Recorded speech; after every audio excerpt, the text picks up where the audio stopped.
Passando às osteopatias de causa metabólica, gostaria de referir talvez duas situações. Primeiro, porque são duas situações extremas em termos de alterações ósseas difusas, uma no sentido da redução da massa óssea, outra no sentido do incremento da massa óssea. A da redução da massa óssea é, obviamente, a osteoporose, um quadro clínico muito comum em que a redução da massa óssea se deve essencialmente, ou aparece essencialmente, nas mulheres pós-menopausa, em pacientes submetidos a corticoterapia e nas situações de hiperparatiroidismo, quer primário, quer secundário. Os aspectos radiológicos da osteoporose, convirá também começar por dizer que a radiologia convencional é muito pouco sensível à presença da osteoporose. De facto, é necessária uma perda da massa óssea superior a 40% para que, subjetivamente, um radiologista experimentado possa começar, de facto, a interpretar e a diagnosticar a existência de osteoporose.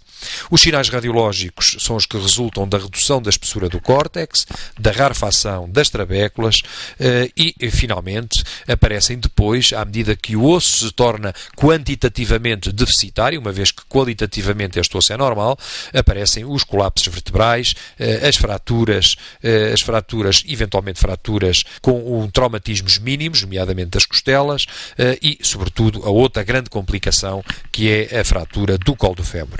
Hoje em dia, esta osteoporose pode ser quantificada através dos estudos por densitometria óssea, com fecho de raio-x de dupla energia, para além de outras técnicas.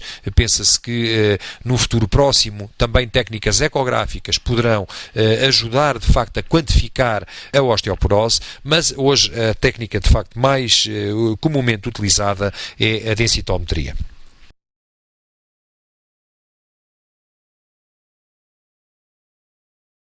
Quanto ao outro lado do espectro, aqui temos na osteosclerose, o que sucede é que estamos a falar de uma situação em que há um aumento generalizado da densidade óssea e aqui, essencialmente, o osso é qualitativamente anormal.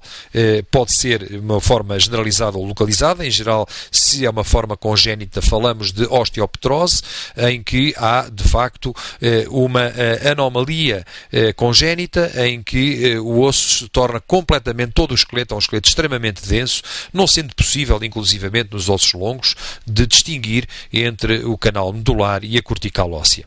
Esta situação de osteopetrose, curiosamente, levando a que haja uma maior aposição do osso, em que haja mais osso, leva a que o osso seja, no entanto, mais frágil por perda das suas características plásticas, o que determina o aparecimento de fraturas patológicas. Portanto, neste caso, apesar de existir mais osso, o osso é qualitativamente anormal. Outra situação que pode cursar com aumento da densidade óssea é, por exemplo, a mielosclerose nas situações de aplasia medular com fibrose subsequente da medula e depois, posteriormente, ossificação do canal medular. Por último, a doença de Paget e a displasia fibrosa são também duas situações que podem cursar com áreas de osteólise e áreas de esclerose óssea e que têm, obviamente, uma etiologia diferente. A etiologia da doença de Paget não é muito bem conhecida.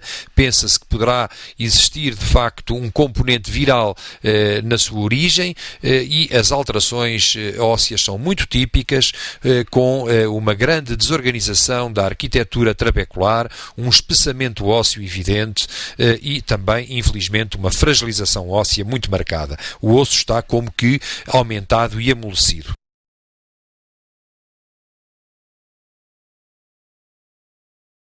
Aqui temos um exemplo na radiografia da esquerda de uma situação de osteoporose em que se observa uma depressão das plataformas vertebrais que resultam precisamente da invaginação dos discos intervertebrais, daí da penetração dos discos nas plataformas vertebrais adjacentes. Portanto, este é o aspecto de colapsos parciais, determinando este aspecto de uma vértebra que muitas vezes se assemelha a uma lente bicôncava, devido precisamente à protusão discal que penetra neste osso fragilizado.